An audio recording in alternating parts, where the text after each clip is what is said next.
কি জানো নাম, রানী বলে মেয়েটা অনেকদিন হলো স্কুলে আসছে না। কি ব্যাপার রে ওর, তুই কি কিছু জানিস? ম্যাম, ও তো পড়বে না, ওর তো বিয়ে ঠিক হয়ে গেছে। সে কি রে? আচ্ছা, হ্যাঁ রে, বলছি যে তুই ওদের বাড়িটা কোথায় জানিস? আমাকে একটু নিয়ে যেতে পারবি? চিনি, আপনি যাবেন? হ্যাঁ চল তো, গিয়ে কথা বলে আসি। চলুন, চল। ও কাকিমা, শোনো। কিরে অনামিকা? ইনি আমাদের স্কুলের ম্যাম, তোমার সাথে কথা বলবে। নমস্কার, আপনি তাহলে রানীর মা? হ্যাঁ বলুন।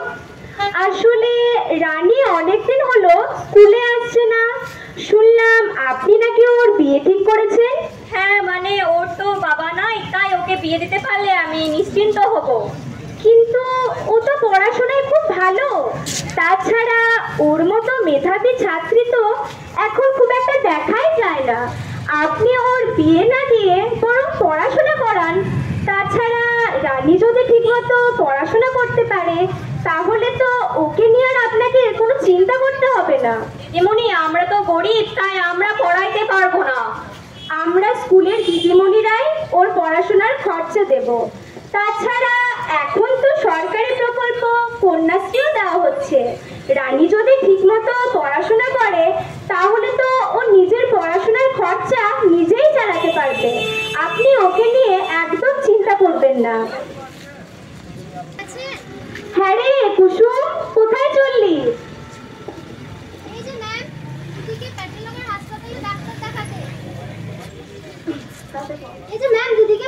হাসপাতালে ডাক্তার দেখাতে। এই তুই বলি না, সেই আমাদের স্কুলে নাইনে পড়তে পড়তে তোর বিয়ে হয়ে গেছিল, তাই না রে? হ্যাঁ ম্যাম, আপনি কি হয়েছে এখানে? চলো দেখি। হ্যাঁ রে, আমি তো ভালোই আছি, কিন্তু তোর কি অবস্থা হয়েছে রে? এই অল্প বয়সে শরীর তো পুরো ভেঙে গেছে।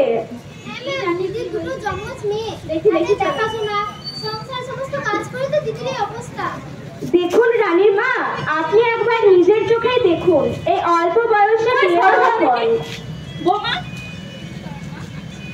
18 বছরের আগে তো আমাদের মেয়েদের শরীরে ঠিক মতো গঠনই হয় না। তারপর আবার এই অল্প বয়সে 2 সন্তানের মা আর সংসারের সমস্ত কাজ নিজে হাতে সামলানো, তার ফলেই তো এমন অবস্থা হয়েছে। আপনি একবার নিজের চোখে ভালো করে দেখুন। দেখো দিদিমণি, আমরা গরিব মানুষ, বিয়ে দিতে পারলে পাড়া ঘরে 5 কথা হবে, তখন তোমরা ওদের মুখে কুলুপ দিতে পারবে তো?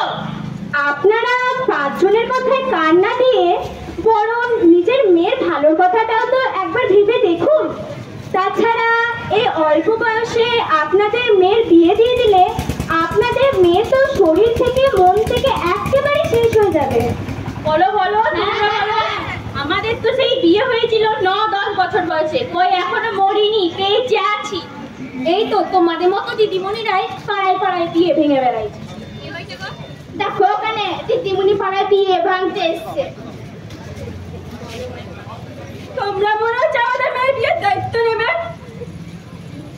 দেখো দিদিমণি, আমরা গরিব মানুষ, বিয়েটা হচ্ছে হতে দাও, তুমি আর মাঝে ব্যাগরা দিতে এসো না। যত সব। শোনো বৌমা, তুমি কিন্তু এর থেকে আর ভালো ছেলে পাবে না। না মা, আমি আমার মেয়ের বিয়ে দেবো না, আমার মেয়ে পড়তে চায়। তুমি এর থেকে আর ভালো ছেলে পাবে না। না মা, আমি আমার মেয়ের বিয়ে দেবো না। তোমার মেয়ে তুমি রাখো, আমি চললাম।